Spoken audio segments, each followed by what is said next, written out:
ಅಡುಗು ತಾಣಗಳಿದ್ದಾವೆ. ಅದರ ಮೇಲೆ ದಾಳಿ ನಿನ್ನೆಯಿಂದ ಪ್ರಾರಂಭ ಆಗಿದೆ.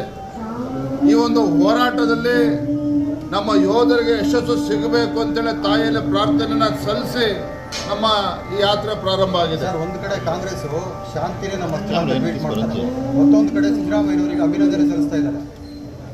ಈ ಕಾಂಗ್ರೆಸ್ಸಿನ ಈ ದ್ವಂದ್ವ ನೀತಿಯಿಂದ, ದೇಶ ವಿರೋಧಿ ನೀತಿಯಿಂದನೇ ಇವತ್ತು ಉಗ್ರಗಾಮಿಗಳು ಅಟ್ಟಹಾಸದಿಂದ ಮೆರಿತಾ ಇರ್ತಕ್ಕಂಥದ್ದು.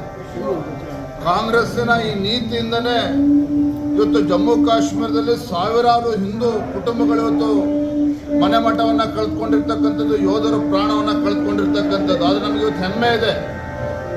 ಇವತ್ತು ದೇಶದ ಹೆಮ್ಮೆ ಪ್ರಧಾನಮಂತ್ರಿ ನರೇಂದ್ರ ಮೋದಿಜಿಯವರ ಒಂದು ದಿಟ್ಟ ನಾಯಕತ್ವ ಇವತ್ತು ನಮ್ಮ ದೇಶದ ಯೋಧರಿಗೂ ಕೂಡ ಒಂದು ದೊಡ್ಡ ಶಕ್ತಿಯನ್ನು ತಂದುಕೊಟ್ಟಿದೆ. ಹಾಗಾಗಿ ಇವತ್ತು ಯೋಧರು ಇವತ್ತು ನಿರ್ಭೀತಿಯಿಂದ ಇವತ್ತು ಉಗ್ರಗಾಮಿಗಳ ವಿರುದ್ಧ ಹೋರಾಟ ಪ್ರಾರಂಭ ಆಗಿದೆ. ನಮಗೆ ಸಂಪೂರ್ಣ ವಿಶ್ವಾಸ ಇದೆ, ನಮ್ಮ ಯೋಧರ ಒಂದು ದಾಳಿಯಿಂದಾಗಿ ಈ ಉಗ್ರಗಾಮಿಗಳ ವಿರುದ್ಧ ಹೋರಾಟ ಪ್ರಾರಂಭ ಆಗಿದೆ. ಈ ಹೋರಾಟದಲ್ಲಿ ಭಾರತಕ್ಕೆ ಯಶಸ್ಸು ಸಿಗ್ತದೆ ಅನ್ನೋ ವಿಶ್ವಾಸ ನಮಗೆ ಸಂಪೂರ್ಣವಾಗಿದೆ. ಆದರೆ ಕಾಂಗ್ರೆಸ್ಗೆ ಇವತ್ತು ಎಚ್ಚರಿಕೆಯನ್ನು ಕೊಡೋದಕ್ಕೆ ಇಚ್ಛಪಡ್ತೇನೆ.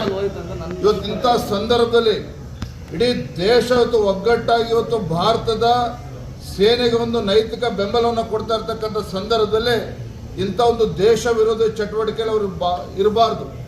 ದೇಶದ ಪರವಾಗಿ ಗಟ್ಟಿಯಾಗಿ ನಿಲ್ಲಬೇಕು ಅಂತೇಳಿ ಈ ಸಂದರ್ಭದಲ್ಲಿ ನಾನು ಆಗ್ರಹ ಮಾಡ್ತೇನೆ.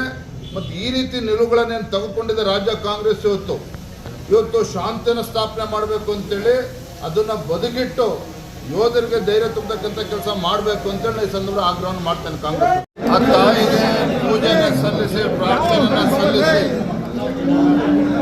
ಇವತ್ತು ನಮ್ಮ ಯೋಧರು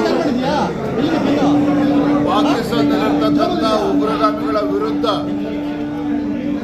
ಇವತ್ತೊಂದು ಹೋರಾಟ ಪ್ರಾರಂಭ ಆಗಿದೆ. ಈ ಒಂದು ಹೋರಾಟದಲ್ಲಿ, ಒಂದು ಯುದ್ಧದಲ್ಲಿ ಭಾರತಕ್ಕೆ ವಿಜಯ ಸಿಗಬೇಕು.